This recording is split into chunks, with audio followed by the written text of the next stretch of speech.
have some needs that I have to get met, so I've left.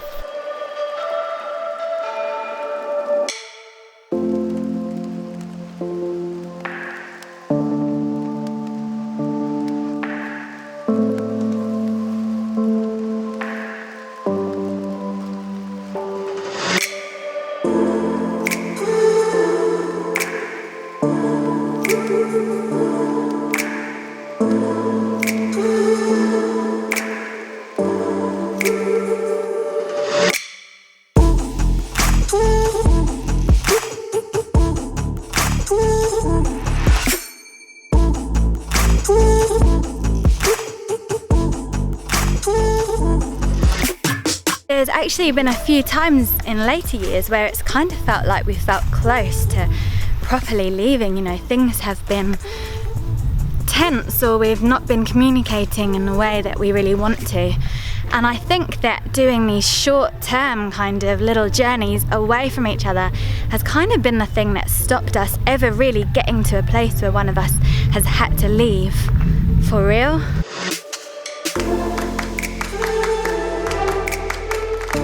I leave a lot. I leave to go on these forest walks.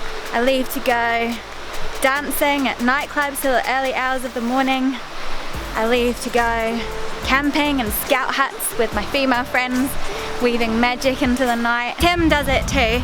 In fact, he does it so often that we've got friends that call the little thing he does a Timcation, because whenever they come over, Tim's away doing something really nourishing for himself. In the last couple of years, we've really noticed that when we've experienced difficulties as parents, or difficulties as, you know, lovers and long-term partners, it's often because there's a lack of self-actualization going on for me or Tim.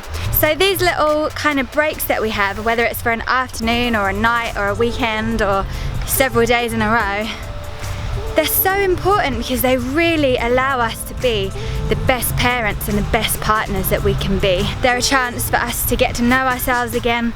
I reckon I've changed more in the last 4 years than I have in any other period in my life, apart from maybe newborn to 4, because that's like pretty extreme. But I kind of feel like heaps of things have been birthed in me in the last few years, and I've got to get to know that person in order for Tim to get to know that person too. So we spend a lot of time doing self-reflection, but also a lot of time on our hobbies and our kind of creative endeavours. I've really kind of come to believe that a family's well-being very much rests on the parents having plenty of time for self-expression and the inner work that they need to do. It's kind of a lovely thing as well when you've been together for 12 years to kind of go away and then come back together. It's like a really sacred cleaving and reuniting that can happen. I think so much damage is done with this idea that when you become a mother, that needs to be your main role or your only role. I think for some people that is true. Motherhood is their kind of number one gig, and that's what brings them happiness and that's what brings them fulfillment. But I think that for lots of other people, they have other dreams in their heart that they've got to bring to fruition as well. And actually, when you're given the chance to do that, to spend time doing whatever your thing is, whether it's like knitting or spoken word or random painting or carpentry, when you get enough chance to do that thing, the role of parenthood really becomes kind of protected and really becomes sacred, rather than a drag or something that leaves you feeling bitter. A really great way of figuring out if you're the kind of person that needs to leave a little bit more is whether you're feeling that kind of resentment or bitterness at the edges of your role as a parent or as a long-term partner to somebody.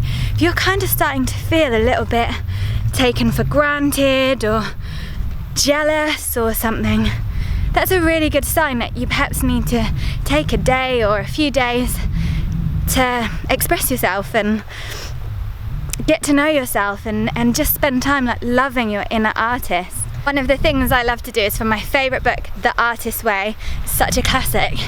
And one of the things I love to do is, well, there's morning pages, so I do that kind of religiously, and then there's artist dates, and that's where once a month, I think it is, you're meant to take yourself off for a little bit of like romancing, I suppose, romancing your inner artist. So you might go to like an art gallery, or you might go to a new art workshop, or you might spend time in nature feeling inspired by all the nature around you. I feel like that's a really nurturing, nourishing commitment to have a day, a month where you basically look after your soul. And there might be a few of you watching going, but I'm not even creative, and I think that's a fallacy. Because I think that everyone is born creative. I think Pablo Picasso said, every child is an artist. They only lose that when they grow into adulthood. Part of being in this community of nature is being an artist. We're all creative. It's just some of us have kind of lost our way a little bit. The thing I'm actually doing this afternoon is a kind of medicine walk. It's where you put like a problem or a query or a question into your pocket, and then you go out into nature fully expecting that simply by being out here, nature is going to give you some insights, or you're going to kind of get a kind of growing awareness about something that's really important and meaningful for you. You might draw inspiration from a glistening cobweb and see some parallels between you and the spider that is casting that web, catching things in it. I like to do these really regularly when I'm feeling really caught up and in turmoil. Yeah, so that's why I leave and leave and leave. And that's why I've left today. That's it from me today. Thank you so much for watching and subscribing.